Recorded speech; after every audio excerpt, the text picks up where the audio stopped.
Welcome, folks. You know what? We've had a little trouble today. It wouldn't be River City Media if we didn't have trouble, right?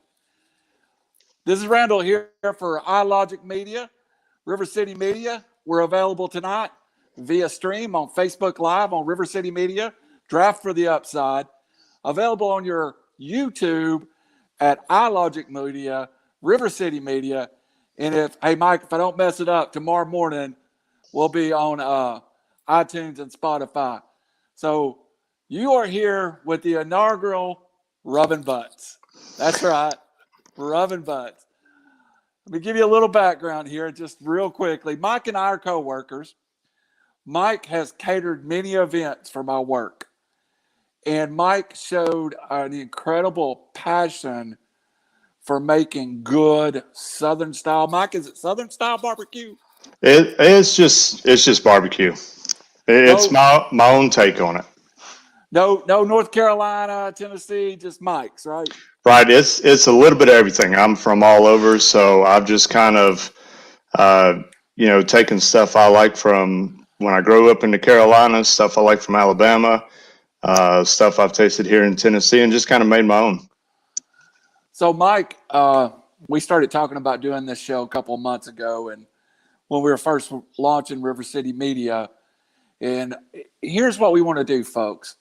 We want to make you a better cook, or a more informed cook, and B, we want to give you a way to do this that maybe isn't so much money. Mike, I've seen your rig, Mike. You can pull it behind your Jeep. It's how many feet long? It's about 18 foot, not counting the tongue. So it's a pretty good sized smoker. 20 to 30 butts, feed 300, 350 people, no problems. So, but that's not how you started. And that's where we'll get started. You were telling me today while we're in the office, not that we wasn't working, in case, somebody's listening. Hey, we got to take a break and get to pork rinds sometimes. Yeah. The pork rind machine was down today. You couldn't run your credit card. I was in trouble. Yep. You were telling me today you started on a very simple setup. Basically, you started with equipment you bought from Walmart.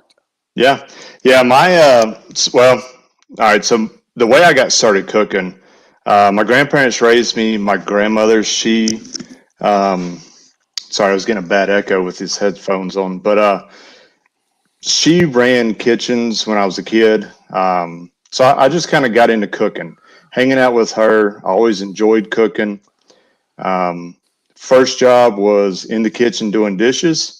Second job was a busboy, host, waiter, and a cook at a seafood restaurant. Like, I've bounced around from restaurant to restaurant. I love cooking. I love eating. Got out of school, went in the Army, quit cooking. It was basically mac and cheese and hot dogs or a pack of ramen. That was it for many, many years. Once we moved to Tennessee, I had family. Started worrying more about what I eat, so I started doing more cooking, less fast food. Really got back into the cooking. Started cooking at my church, and that's cooking at the church is kind of what developed my barbecue. I've always done grilling, but to start smoking, I bought a $20 rectangular grill from Walmart. I mean, it was a cheap grill at the time. It was what I could afford. Bought that in a bag of charcoal, went to the house, started cooking on it, started playing around, reading stuff on the internet, looking up stuff on YouTube, watching videos, and it just kind of grew from there. Well, we got you here, man. You talk about your church a lot. Plug it for us real fast. So I go to the Life Church in Cookeville. Live in Sparta. We've got 3 campuses. We do it online at livelife.church. We have a Facebook, YouTube channel. It's about 5,000 members, so it's a decent-sized church. So, I almost feel like your barbecue has become part of your ministry because you're always talking about. Honestly, it is. That's how I got started in barbecue. That's awesome. So the way it happened, I was cooking at our church for the volunteers. I cooked for breakfast on them on Sundays. If you get up and you go to church, it's a struggle sometimes when you got kids. Struggle bus. So imagine having multiple kids. You've got to be at church an hour earlier than everybody else because you're serving in the church. People are trying to get up, especially the way it started is my wife's over our nursery. So all of our nursery workers typically have little kids. Right. Now we've got to be there an hour before church starts. So them getting fed, feeding their kids, they were showing up late. My church had a big kitchen, industrial kitchen. I'm blessed to be able to use it. So I went in, I started cooking fresh breakfast for everybody. And then we opened it up to everybody that was volunteering in the church. I was feeding about 150 people on a Sunday. Started out just myself and my daughter. Once it grew up to 150 people, one of my friends, he did a lot of barbecue. He asked if he could help.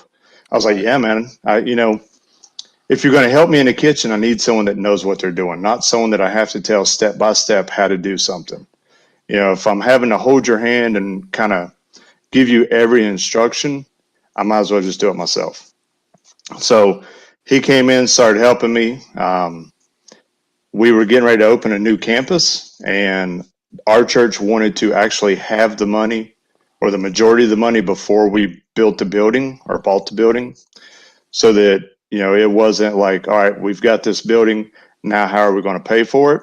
So he and I started talking. We went to the pastoral staff, said, look, we want to do a barbecue fundraiser for you. We've got a men's conference coming up. We will do all the cooking, everything, sell it. Every bit of the proceeds will go to the church.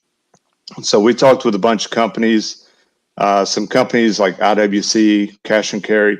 They donated some stuff to us. We called up Royal Oak Charcoal in Crossville, said, hey, we need a couple bags of lump coal. This is what we're doing. Would you be interested in donating some to us? And they brought us an entire pallet. Like, we asked for like 4 or 5 bags. They brought us an entire skid of it, dropped it off with a semi truck. It was like, you're local. We're behind you. What you're doing, whatever you need, let us know. So normally I don't plug any products. I just buy whatever I can buy because I'm paying for it. But, a company like Royal Oak stepped up and brought us an entire skid of lump coal, 30-pound bags. That's a good bit of money. They even delivered it to us. We offered to pick it up. They said, no, we got you. So that's awesome. Yeah, so we did the barbecue. It was my first time, and we did, I think it was 30 butts, and we raised close to $1,700. And every bit of that went to the church. And that makes you feel special. Now, I've watched you cook. By the way, let's say hi to a couple of people here. Tim Brown, one of our co-workers, is confessing he likes to eat. And yeah, Tim likes my barbecue. Richard Jasper come across with, I like pig butts, I cannot lie.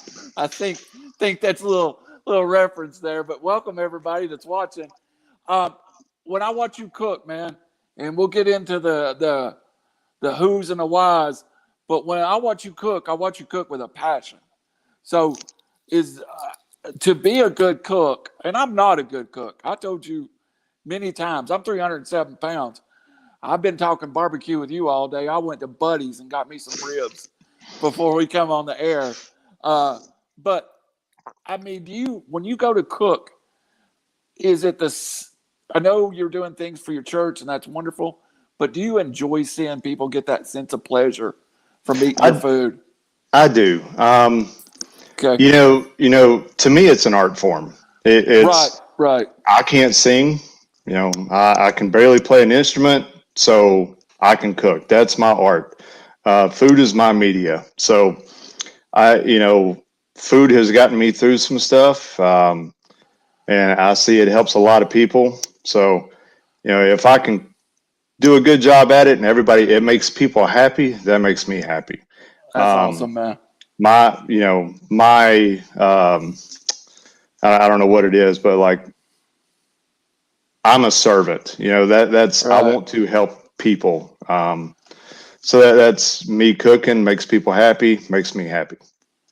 Well, and another thing it comes to, and this unnamed show that we've launched on iLogic Media, we're calling it tonight "Rubbing Butts" because that's the subject. But we were kicking around names of it earlier with a couple of guys. We talked about the lifestyle of sports and not the famous sports.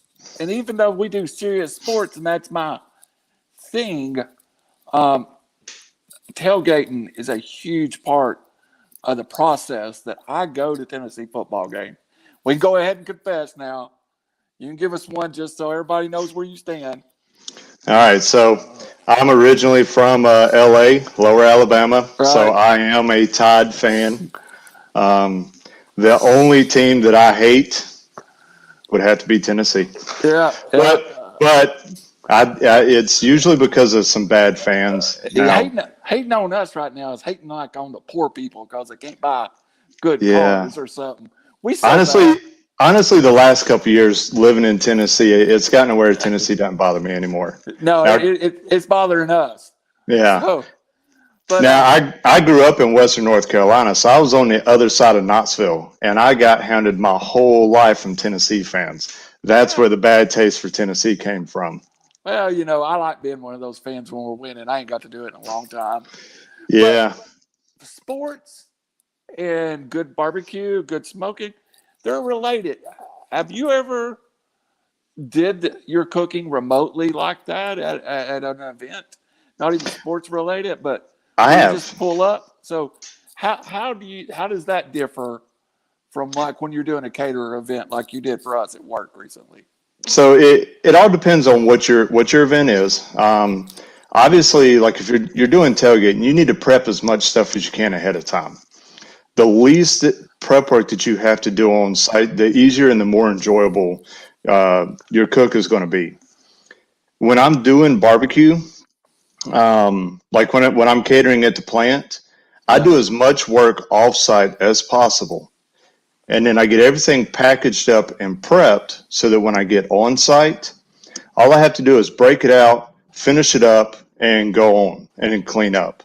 If you show up and you're having to unwrap every piece of meat, you're having to clean your vegetables, you're having to peel your potatoes, you know, stuff like that. That's stuff you can do prior to leaving the house. Right. And you're going to have better facilities.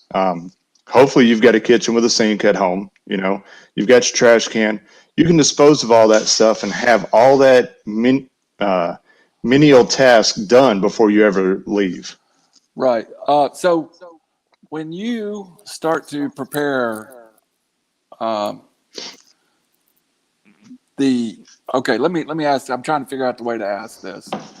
So I've ate your cooking. This is the best way I know it. And your cooking is not sauce heavy. Now I did Right. use some light sauce on the food I've ate that you prepared, but you're not draping. Even at an event that's out, you don't really use a lot of sauce. No, I believe that. So I despise when I go to a restaurant and order barbecue, and it comes out and it is just completely dripping in sauce. To me, that means you have a good sauce and your meat sucks. All right. All you're doing is hiding the flavor of your meat with a sauce. For me, I season the meat and I have the sauce on the side. I want you to taste the meat and apply the sauce that you feel it needs. Um, a lot of times I'll buy a Sonny's barbecue sauce if I'm doing a big event. It's hard enough to cook 20 butts. It takes 12 to 18 hours to smoke 20 butts, 20 to 30 butts. There's not a set time that you're going to cook that. It's all on how fast the meat comes up to temp. Sometimes it stalls out and it just draws it out, and it's going to take a while. So I don't have the time for a big cook to go through and prepare my own sauce. It's too much work. If I'm doing a small event, like I did one of the engineers at the plant, I did his birthday event. I made some of my vinegar based sauce and took out there. I also had the Sonny's sweet sauce that you buy from Walmart. It's just if that's what you want, then I'll bring that. Um, it just I feel the meat should talk for itself. Interesting. Do you? And like I said, I'm a layman, but I noticed while you were cooking, I'm pretty observant that you like to get a kind of a burnt crust or a darker area to the outside of your smoking. So Yep. what are you looking for right then when you're approaching finish? Are you trying to finish it off with that almost smoke ring on it, or what are you looking So for there? the way you do the barbecue. Now I use a stick burner, which means about every 15-20 minutes I got to put a piece of wood in a smoker. So I'll take my meat. You're not supposed to do this. The big Texas guys and all the competition guys will flip in their graves, but I trim a lot of the fat off the top of it, the fat cap. And the reason I do that is it makes a mess in my smoker. That's just more cleaning I got to do. Right. There's really, it's not needed. So I'll trim that fat off, and then I actually inject all the butts with apple juice. That apple juice kind of helps keep it moist. Um, I don't know, but I think the acidity in it helps break down the tendons, helps soften the meat up a little bit. And then I'll apply a light rub. Now, rub is all up to personal preference. I prefer a heavy salt and garlic rub. Some people like sweet rub. I do ribs, and I'm not a rib expert. I'm working on it, so I play around with different rubs on that because it depends on what you're cooking as to what kind of rub you need, and it all depends on the people's flavor. I'll put the meat on the smoker directly on the grates. I use a remote temperature probe to let me know when my meat gets up to 165. I'm not looking in that smoker until that hits 165. If you're looking, you ain't cooking. All right. Okay. Every time I open that door, I lose about 40 degrees, and I've got to get that temp back up to 250. With barbecue or with smoking, it's low and slow, 190 to 300 degrees. I tend to stay 225 to 250. If you're grilling, you're going to be 3 to 4 or 500 degrees. All right, it's hot and fast. So I want to try to maintain that 250 or as close to 250 as I can, because the more that temp drops, the longer it's going to take to hit that internal temperature. Now, once I hit 165 internal, pull the meat off. I tend to use the small aluminum steam trays. I like to use those. I'll put the butt in it, and then I'll wrap the top of it with foil. And that way, any juices that are coming out of the butt stay inside that pan and just kind of steam the meat. So once I've got everything wrapped, I put it back in the smoker and I let it ride until it hits 205. Once it hits 205, pull it 205 out. internal. Yep, Internal. 205 Okay. internal. And Okay. you got to make sure the probe is not touching the bone. If it's touching the bone will conduct more heat. So it'll mess you up.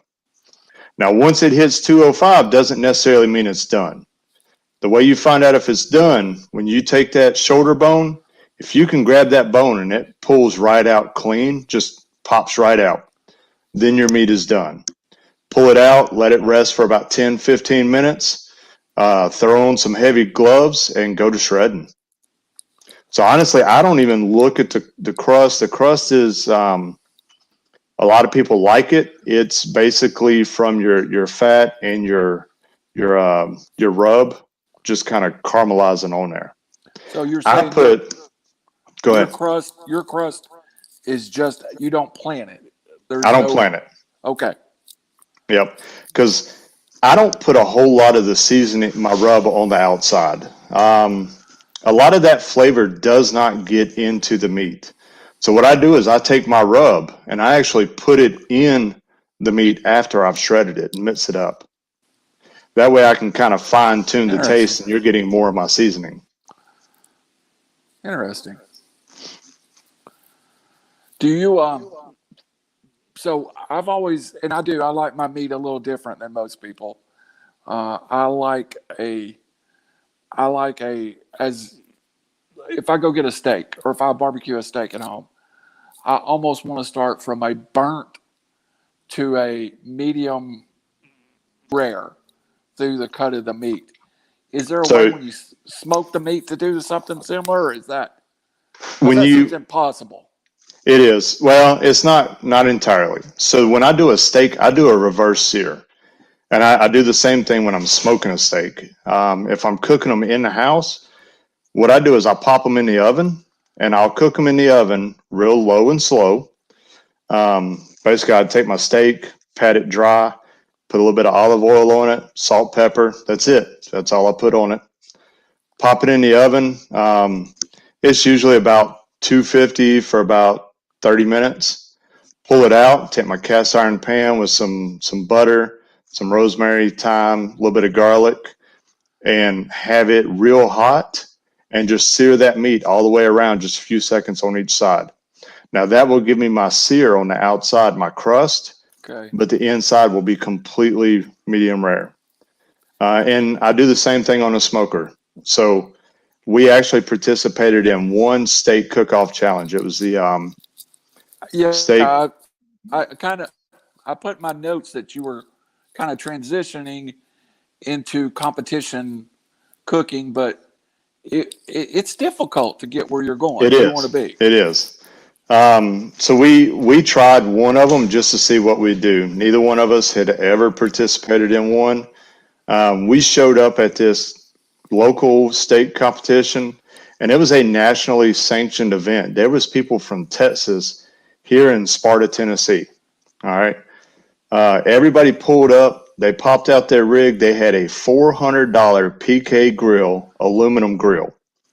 And I mean, this thing it's literally like 30 inches. It's a small grill, but it's $400 cast aluminum.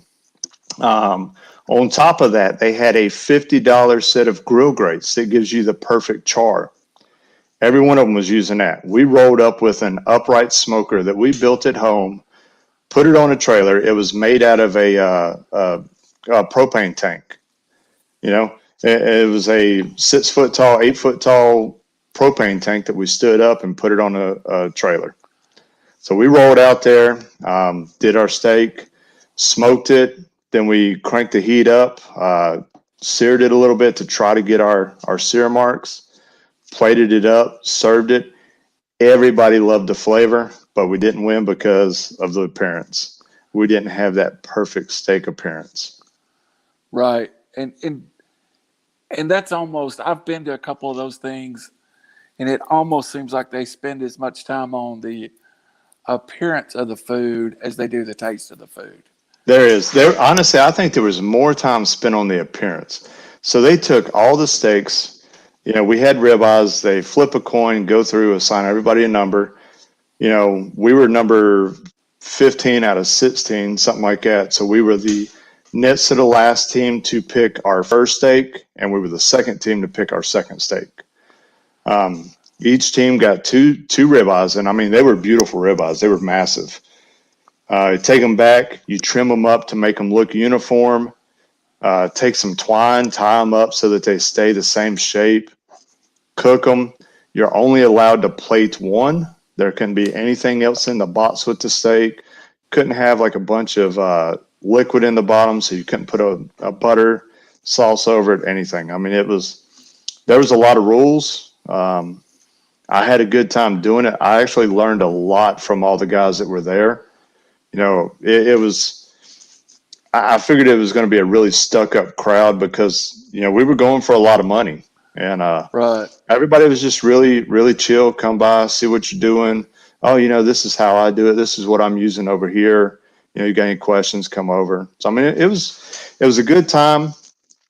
I would do it again. I wouldn't do it with a smoker. I'd take my little $20 trash can grill over and use it. You know, but flavor we had them beat. It's just the appearance killed us.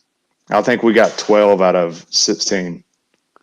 So So you made some notes, or we don't want to leave this broadcast without giving people direction to how to become a better barbecuer. So let's right, start there. That's a little bit of the history. yeah. Tell me, as a layman, how am I going to make better barbecue tomorrow? So first thing you got to do, you got to have good quality meat. All right, that's number one. I do not skimp on my meat. Now it's this day and age, it's kind of hard to get it. I had the last time we cooked at the plant, I went to 5 different places to try to get butts to do our cookout at the plant. It was a struggle. Um, but once you've got your meat, you got to spend a lot of time in prep. And like I say, with the barbecue, you've got to go low and slow. You've got to have a good seasoning. I've been to a lot of places, they smoke it, and all you taste is the oak and hickory. Hickory is a very strong wood, so you have to have a mix. You know, you go out west, they like mesquite. I'm not a huge mesquite fan. Some of it's good, but it gets really overpowering. I find mesquite overpowering. I'm with It you. is. So in a small amount, I like it. You know, but you got to be real careful. Um, for my rub, I'll actually tell everybody what I put in my rub. I won't give you the exact amounts, but I'll tell you what's in it. So kids, grab your pen, paper. You know, um, the number one ingredient I put in there is sugar, salt, garlic powder, onion powder, smoked paprika.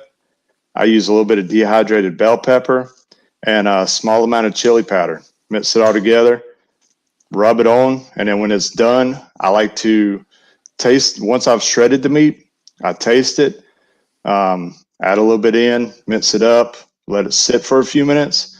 Because if you just put it in, mix it up, taste it, and then put some more, you're going to be way too salty.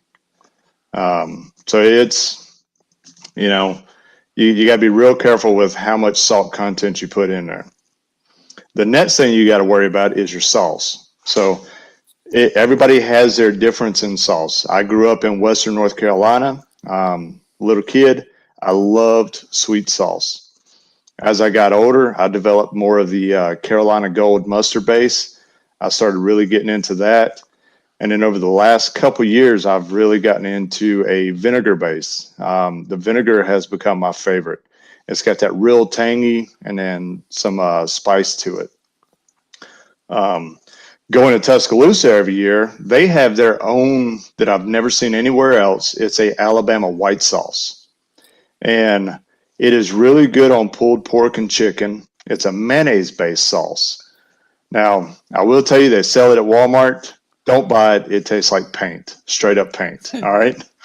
I bought some. I was like, I'm gonna try. I'm gonna take this home. I was so excited. It was the worst thing I ever bought. I started to take the bottle back and get my money back. It was horrible.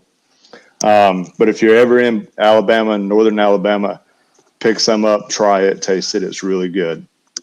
Uh, for my vinegar sauce, I take, and this is just a basic, this would be like, Randall, you're making this at home, all right? Right. Take 2 cups of apple cider vinegar, put it in a pot. It doesn't have to be a big pot. 2 tablespoons of brown sugar, half teaspoon of cayenne pepper, 1 teaspoon of red pepper flakes, about a teaspoon of salt, teaspoon of pepper, and then a dash of Tabasco sauce. Some people call for using ketchup, but you don't really need the ketchup. All right, I like it to be thin. I just use the Tabasco sauce for a little bit of color. Bring that up to a boil, whisk it, let all the salt and sugar dissolve into the vinegar. Turn it off, let it cool down, put it in a jar, put it in the fridge for overnight, and it's ready to go the next day. It allows all the pepper to kind of break down in that vinegar. So you'll get a little bit of a sweet, a real tangy, and a spicy flavor. But that's turned into one of my favorite for personal use. My wife and I both love that. So when you're doing this, let's let's go back to this. If you were tailgating, would you prepare all this beforehand? I got a horrible echo from something. Yeah. If I was going, say I'm going to Tuscaloosa to watch a game and I'm a Right. tailgate, I'm going to cook everything ahead of time. Barbecue is super easy to reheat. The way I do it, once it's all done, shredded, put in a pan, go ahead, chill it. When I'm done eating, I take it all and put it in gallon Ziploc bags, flatten them out, put them in the freezer. We'll pull bags out of the freezer, dump it into a bowl, put a little bit of apple juice in it, cover it up, pop it in the microwave, and that's dinner for the night. But if I'm going to tailgate, take you the small aluminum steam tray pans. They've got the lid that goes on them. Put it in there. Buy you a small thing of apple juice. It doesn't take a whole lot of apple juice. You get on site, break out your grill, get your charcoal going. You can take that pan, put a shot of apple juice in it, cover it back up, put it up there. And as it's heating up, that apple juice is kind of steaming throughout the pan, and it heats it up, keeps it moist, and allows it to warm back up real quick. The one thing you don't want to do, and I've seen a lot of people say to do this, they say that when you go to reheat food, if you're doing barbecue, do it 300 degrees in the oven. You know, I don't like to do that. If you're doing 300 degrees for 2 hours, you're essentially cooking that food more. All right. Right. So I've already cooked that meat for 16 hours. It's at the perfect time or perfect texture. I put it in for 2 more hours at 300 degrees. It's going to get tough and dry.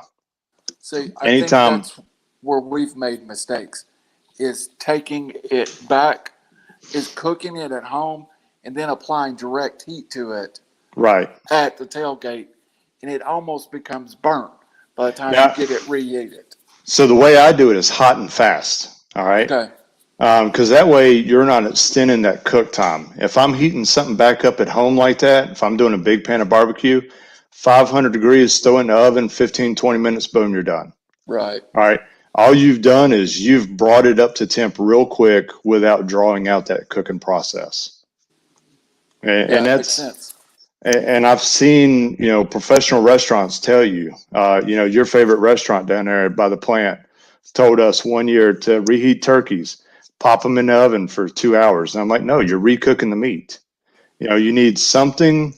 Um, if I'm reheating turkey, shot a chicken stock in it. All right. Don't use water. Use something with flavor. You put water in there, and that's doing is diluting the flavor that's already in there. So I put a little bit of apple juice in the barbecue. It's got a sweet flavor. It kind of kills out a little bit of the saltiness, but it heats it Right. back up and steams it. I'm doing chicken or turkey, shot of chicken stock in there. All right. It's got a chicken flavor. It's not water. It's not going to just draw out the moisture or the flavor. It's actually adding flavor back into it as it's warming up. So, one question I was going to ask you is, I know you do a lot of butts, you do a lot of, you're learning on the ribs. I'm afraid of poultry when I go to smoke it. Give me something I could do. I've got probes, and I get it up to 165. And I'm supposed to feel good about it, and then I tear it apart, and I don't trust myself. Right. Is there a way to know that you have this cooked fish? Because the last thing you want to do is bring your friends over and make a beer can chicken and send everybody home sick. So, Yeah. what do you Yeah. use as a judge to know when your poultry's done? So for poultry, you have to go by temperature. All right. It has to be a certain internal temperature to make sure that you've killed all the bacteria. Um, I've done some chicken. Actually, I did it at Jeff's birthday party. Everybody raved over it. But it's not something I've done a whole lot of. I do more turkey, stuff like that. Turkey's real hard on the smoker, but it takes a long time. But chicken, anytime you're doing chicken, once it hits 165, you should be good. And you Okay. want that probe in the thickest part of the meat. All right. Uh, yeah, I've read different things that says where you put the probe, but that makes sense because if you go to that thickest part of the meat, then of course everything around it's going to be at Right. temperature. Right. So if I'm checking the temperature in a leg, and I'm down near the the part that doesn't have hardly any meat, it's going to hit 165 real quick.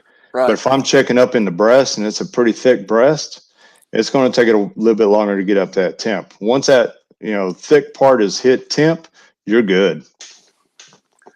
So I want to plug everything for everybody again. We got a few more minutes with Mike here. We may run just a little long, but we'll get it out. But If you like what you hear, you want to hear it again, you can go to Facebook, River City Media. You can go to YouTube, River City Media, iLogic Media. Also, Draft for the Upside on Facebook. If I made my settings right, I keep saying that, Mike. I hope everybody realizes I don't know that if I did or not. If I made my settings correct tonight, tomorrow morning this will be uploaded to iTunes and to Spotify under iLogic Media. Also, if I could take just a second, if you join us to hear Mike, every Tuesday night there's a 3R sports show. We treat sports seriously. We talk seriously. We're true sports fans. Then Thursday night with Philip Chaplin out of my buddy from Indianapolis, we do another angle, Mike. And what we try to do when we do the other angle is, and you can see we're promoting it right above your head there. We try to take what we hear on ESPN and maybe break it down and go to another level that not everybody talks about. Sometimes it's like watching the news. If you watch the news, all you hear is what the news wants you to hear. Sometimes there's more stories than they are there. And of course, I'd love to have Mike back again. This yet to be named show that last week was a 9-year-old baseball player who, Mike, he's incredible. He can quote the second baseman for the Seattle Mariners off the top of his head. And of course tonight with Mike, and I'd like to get Mike back in a couple of weeks, and maybe we talked about maybe getting you on here and having some samples so you could maybe show them to the folks. But Yeah. is there something that when you're cooking, now I learned recently, and you were talking about it, I learned recently, even if you overcook something, because I seem to overcook everything, having that broth, having the beef broth around, having the chicken broth around can save an overcooked piece of meat. Is there something that, oh no, everything's went wrong, this butt is overdone, how am I going to try to save this? Because it's a very, very, very expensive piece of meat. Yeah. Honestly, I haven't overcooked a butt. I did on some chicken breast, trying to smoke some breast. It first time was horrible. you know, um, I've had some oops. It's usually is when you think it's going to be done, pull it a little bit sooner. Okay. I'm always for pulling a little bit sooner, checking my work, and then going back in. And that way I'm more on the cautious side. So I typically don't overcook. I will pull something out 2 or 3 times right before it's done just to make sure, I'm not overcooking. What's Um, your opinion of the oh, I didn't mean to cut you off. Finish no, that thought. no, that was it. What's your opinion of the stuff like the green eggs and the stuff that uses they're really expensive, and I've tasted some food off of them. They're really good, but it seems like the taste sometimes gets a little generic. Have you had So, any experience with those kind of equipment? so those are really nice rigs. You're paying for a lot of money, or you're paying a lot of money for something that you don't have to have. Um, Honestly, I could take a butt, I could trim it, I could cube it, I could do it in my Instapot, have pulled pork in 2 hours, bring it to you, and you'd have no clue that I cooked it in basically a pressure cooker versus doing it in my smoker. Um, like I said, I do a lot of stuff on my little $20 trash can Walmart grill. I've done butts in my oven. Honestly, the smoker is so big, it's hard for me to do just a couple things. That's where Right. those big green eggs, the pellet grills. I would love to get a Pit Boss pellet grill. There's a place for everything, and it all Right. depends on how much cooking you're going to do. For Randall Cunningham, set a Pit Boss on the back deck. It's got Bluetooth connectivity, automatically feeds in the pellets. You're not getting your flavor from that. You're getting your flavor from your seasoning. So just because I've got a $400 smoker, doesn't mean my food's going to taste any better because I didn't prepare it properly. Probably the But people didn't prepare it no better than right. Yeah, I would most have. white folk, we just throw a little bit of salt, pepper on it, and we go on. That's it. Yeah, Personally, I like a lot of different seasonings. I like to play around with it. It's a science.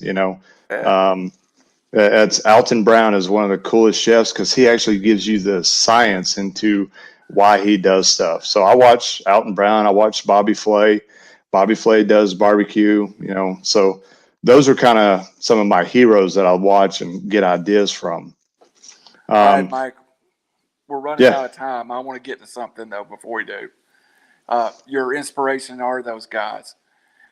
Who do you are leading me perfect into the question? Who are the people that you have stole from, have recovered from, have took a piece of this guy, a piece of that guy, and that's what you call Mike Leach? Honestly, the barbecue portion, the majority of it came from a guy named John at my church, John King. Um, he's I don't know, he's special needs. He works on Toyotas all the time, and that's all he can work on. Um, but he's a good barbecuer. So he taught me barbecue. I taught him how to do other stuff. It's just, I look around on the internet, I find stuff, I'm like, hey, this looks like a good recipe. I get recipes off of TikTok. I Yeah. download stuff off of there that I'm like, I'm gonna try this. And then I don't I'll follow a recipe to actually make it. And then once I taste it, I'm like, all right, I'm gonna do this. People ask me, hey, what's your recipe for this? I don't have one. Look up a recipe online, use it, and then just kind of make it your own. That's all I do. Well, the one good thing I cook, I think, is a chili, and I don't have a recipe. And majority of my stuff is already pre-prepared for me. It's just a combination which I mix it. Is some great some hot beans from this place, and some green bean or some chili beans from here, and some kidney beans from there, a little bit of Carol Shelby, a little bit of salt. It's the So one good I thing I love the make. Carol Shelby's chili fixins. That's my It favorite chili is. fixin. Boy, it get hot on you though if you throw It all will. that in there. It It will. will. Uh, Mike, there's something else a couple more things, and we're running late, but if we run past, we still got a 30-minute window here. Um, we both share a great love of seafood. Have you ever Oh yeah. done seafood on the grill yet? I haven't.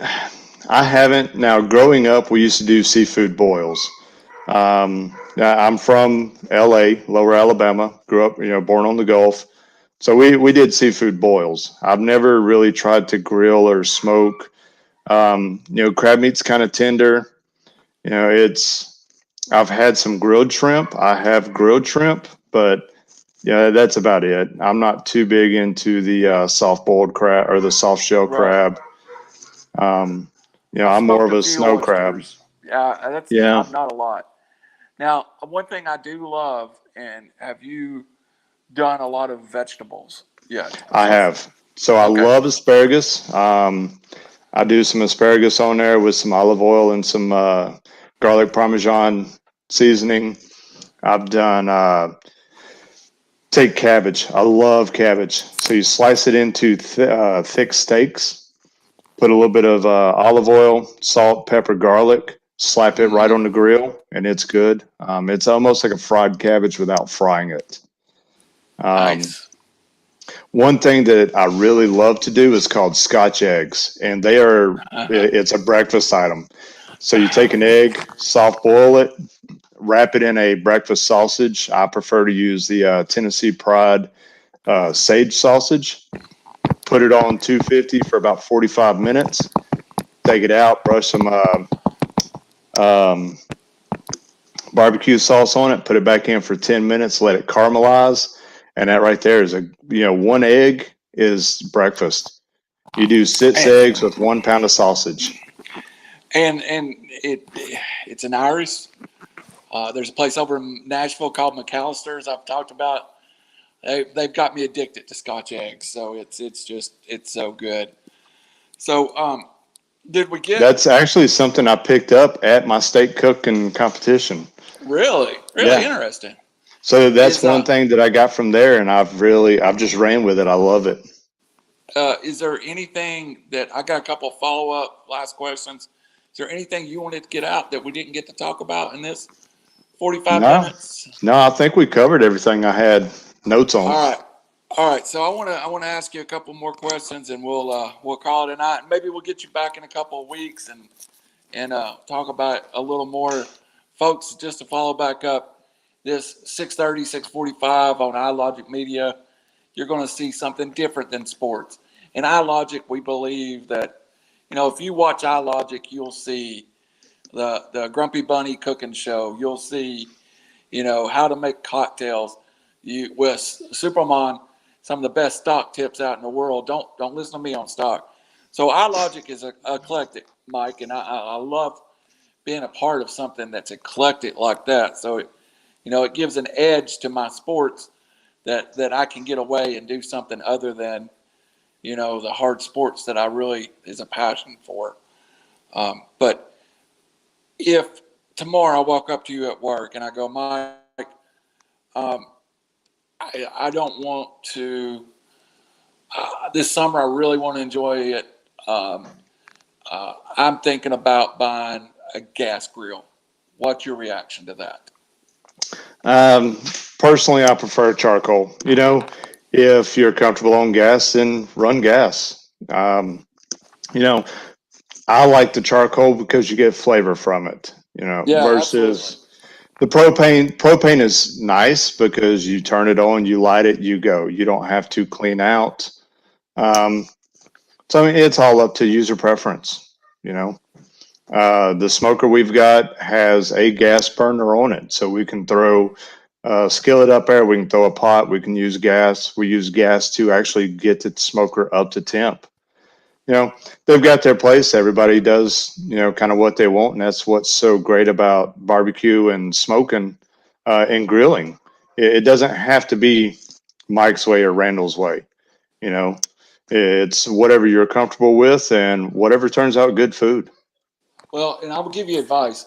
Being a plus 300-pound man, I think anytime you barbecue, you should invite a fat friend over because we have Well, that's really, everybody every, says never trust a skinny cook. yeah, But yeah. up You're until a not. couple of years ago, I was only 150 pounds. Well, you've took care of that. Yeah. So, uh, Mike, before we get off from here, first I'll give a shout out to your family. I mean, you got such a great family. We want to give them all a shout out too. Yeah. Actually, I just heard them pull up. I told my wife I was going to be in the garage, so don't disturb me. But yeah, my wife, she's awesome. She runs the nursery for our church. Her name's Kelly. She actually takes care of our two kids. We have an 11-year-old daughter, Alexis, and a 5-year-old son, Weston, and she homeschools them while she works all day. Wow. So that's pretty awesome, mom. And I'm blessed to have someone who'll take care of the house like that while I go out and do, you know, my work, do rescue, work at the church. So it's pretty awesome to have a partner and a spouse that'll take care of the family and hold the fort down. And Alexis just is a little bit older than my daughter Anna Lee, and we're thankful she shares the same style as Anna Yeah. Lee because we inherit a lot of clothes from her. So your family's really a blessing to my heart.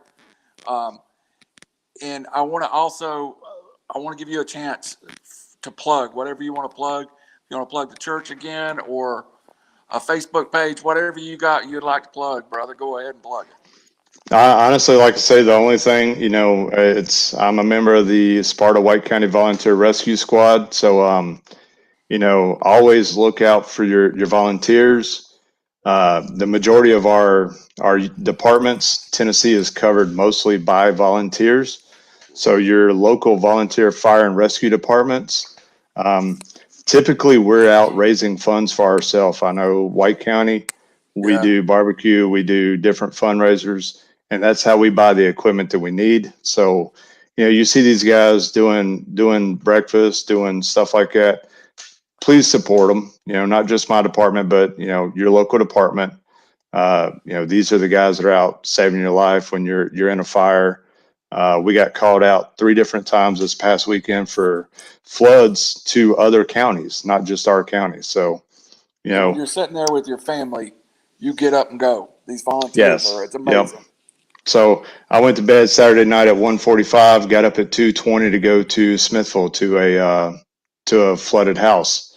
7:30 in the morning we got called to Crossville, and then like 6 o'clock Sunday night we got called to a guy in our town. So it's we've been all over the state. So we had the tornadoes up here in Cookeville last year. People from Chattanooga came up and helped. We do Right. mutual aid. So you see a flooded river, turn around, don't drown. You see someone out with a boot raising money, please, help us out. And get out of the bloody way when you see emergency vehicles. Yes, that is, man, that is Please. so hard. We got lights and sirens, and I know the cars are getting better and you don't hear as much outside, but we're on the way to cut someone out of a car, and I've got Randall Cunningham on his phone in front of me and won't get out of the way. Just know I'm behind you cussing you the whole way. Yeah, it wouldn't be a first. And I'm one of those guys, I'll tell you, if it wasn't for emergency workers, I wouldn't be doing this show right now. They got me stable on the scene a few years ago, got me to the hospital to get the help I want. Mike, I appreciate your time, brother. It was so informative. Maybe when we come back, we'll delve a little more into the food prep side of it. 45 minutes just not enough to get it all out there. So, Yeah. everybody, 3R's Sports at 8 o'clock on iLogic Media. Coming up, Raj is live in Indianapolis at the game. We probably won't have Raj as his Trojans take on Gonzaga tonight. And, of course, Robbie Davis will be in studio with me. But join us in about 30 minutes. Mike, I appreciate it, brother. And Yeah, I will thanks for see you having me. tomorrow. Yep. Anytime, man. A lot of fun. Yep. Thanks, everybody. See you in a few minutes.